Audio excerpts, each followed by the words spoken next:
यात्री कई दिनों से सफर पर था और भूख से निढाल हो चुका था। अचानक उसकी नजर एक घायल लोमड़ी पर पड़ी। लोमड़ी की दोनों पिछली टांगें टूटी हुई थीं। यात्री के मन में सवाल उठा, बेचारी ये शिकार कैसे करती होगी। वह हैरानी में डूबा खड़ा था कि तभी उसने दूर से एक शेर को आते देखा। शेर के मुंह में ताजा शिकार था। वह धीरे धीरे लोमड़ी के पास आया, शिकार उसके सामने रखा और फिर वापस चला गया। लोमड़ी तुरंत शिकार पर टूट पड़ी और मजे से अपना पेट भर लिया। यह दृश्य देखकर यात्री सोच में पड़ गया, अगर इस लंगड़ी लोमड़ी का खाना मिल सकता है तो मेरा भी भोजन यहीं बैठे बैठे आ जाएगा। यह सोचकर वह एक पेड़ के नीचे बैठ गया। घंटे दिन में बदल गए और भूख से उसकी जान निकलने लगी, लेकिन उसके लिए खाना नहीं आया। तभी वहाँ से एक दरवेश का गुजर हुआ। उसने मुसाफिर की हालत देखी तो पूछा, तुम यहाँ? व्यापारी गुस्से से बोला, आज मैं अपना कर्ज लिए बिना हरगिज वापस नहीं जाऊंगा।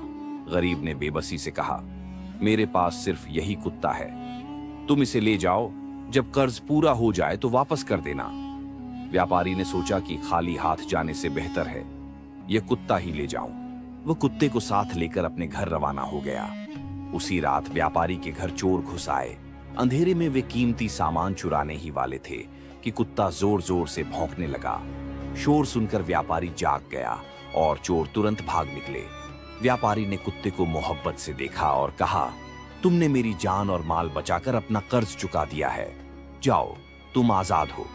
कुत्ता खुशी खुशी दौड़ता हुआ अपने असली मालिक के पास वापस आ गया, मगर जैसे ही मालिक ने उसे देखा तो गुस्से से बोला, मैंने कहा था जब तक कर्ज पूरा ना हो वापस मत आना, तुम्हें मर जाना चाहिए था।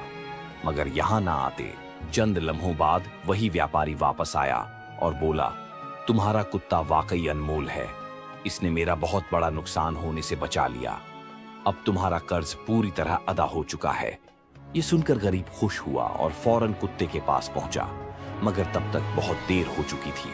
कुत्ता अपने मालिक की सख्त बातें बर्दाश्त ना कर सका। उसकी आंखों में आंसू थे, वह मर चुका था।